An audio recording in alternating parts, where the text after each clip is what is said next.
रात railway station पर खड़ा किसी का इंतजार कर रहा था। एक नाबीना जिसकी उम्र कोई 35 के आसपास होगी।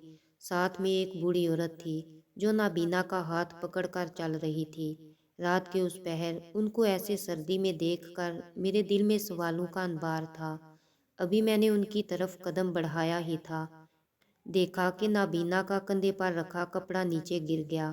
मैंने जल्दी से कदम बढ़ाया कि नाबीना का कपड़ा उठा सकूं। इतने में नाबीना पीछे पलटा और कपड़ा उठा लिया। ये माजरा मेरे अलावा कुछ और लोग भी देख रहे थे। एक लड़के ने नाबीना का कपड़ा खींचकर जमीन पर गिरा दिया। नाबीना फिर पलटा और कपड़ा उठा लिया। उनमें से 5 लोगों के गिरोह ने नाबीना और बूढ़ी औरत को घेर लिया और मामला की जांच पड़ताल की और नाबीना की तलाशी ली। नाबीना के पास एक स्पीकर और 4,850 रुपये बरामद हुए, जो नाबीना ने उन 5 लोगों को रिश्वत के तौर पर पेश कर दिए कि ये आज की सेल ले लो, मेरा राज फाश ना करना कि मैं नाबीना नहीं। उस नाबीना ने बताया कि वो मजदूरों का काम करता था, कभी काम मिलता कभी नहीं।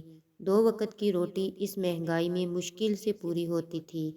अब 3600 का स्पीकर लिया और रात अल्लाह का शुक्र है 4000 था, 5000 कमा लेता हूँ। लोग नाबीना समझकर दे देते हैं, मेहनत भी नहीं करनी पड़ती। पहले सारा दिन मेहनत मुशक्क़त करके बामुश्किल 800 ता 1000 मिलता था। यहाँ बहुत सवाल पैदा होते हैं, इसका कसूरवार कौन? क्या ये अच्छा बिजनेस है? 3600 इन्वेस्ट करके रोज़ 5000 कमाना, ये मेहनत मजदूरी करना। यहाँ गलत वो इंसान है जो बच्चों के लिए नाबीना बना है।